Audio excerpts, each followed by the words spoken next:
आरक्षण की वजह से ही देश बर्बाद हुआ है। यदि आप मानते हैं कि आरक्षण की वजह से ही देश बर्बाद हुआ है तो फिर यह पोस्ट सिर्फ आपके लिए ही है। जरूर पढ़े।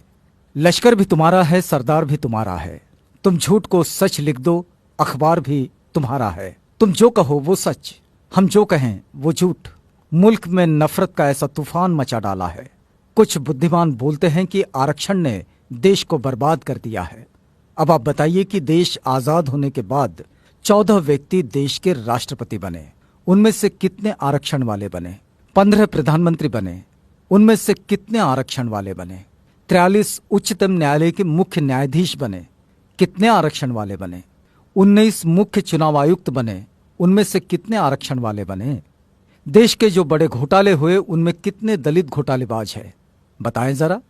आप बताइए भारत देश में कितने दलित लोग ऐसे बड़े कारपोरेट घरानों के व्यवसायी हैं जो देश की अर्थव्यवस्था को प्रभावित कर सकते हैं? अब आप बताइए देश को बर्बाद कौन कर रहा है?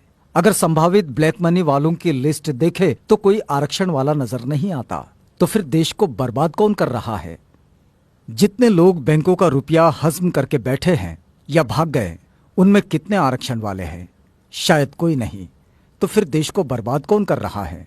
बड़े बड़े ठेकेदार जो सरकारी ठेके लेते हैं, रोड बनाते हैं, सरकारी बिल्डिंग्स बनाते हैं, उनमें कितने आरक्षण वाले हैं?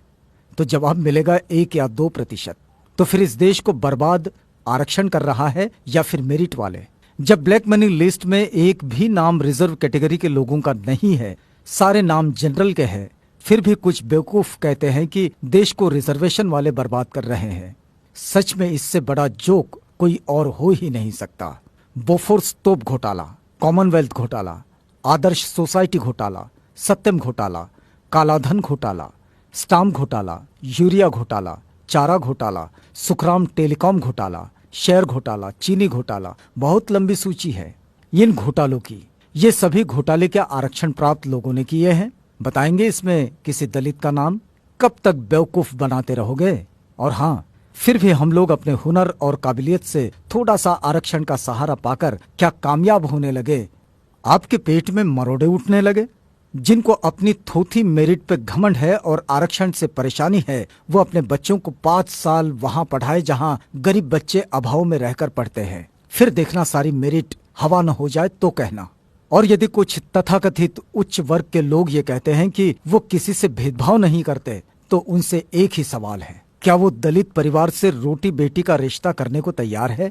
जातियां खत्म करने को तैयार है? अगर नहीं तो फिर मान लीजिए अभी आरक्षण खत्म नहीं होना चाहिए। निवेदन एवं आग्रह।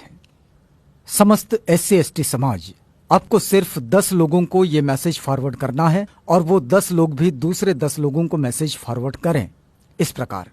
1 = 10 persons। ये 10 लोग अन्य 10 लोगों को मैसेज करेंगे और इस प्रकार।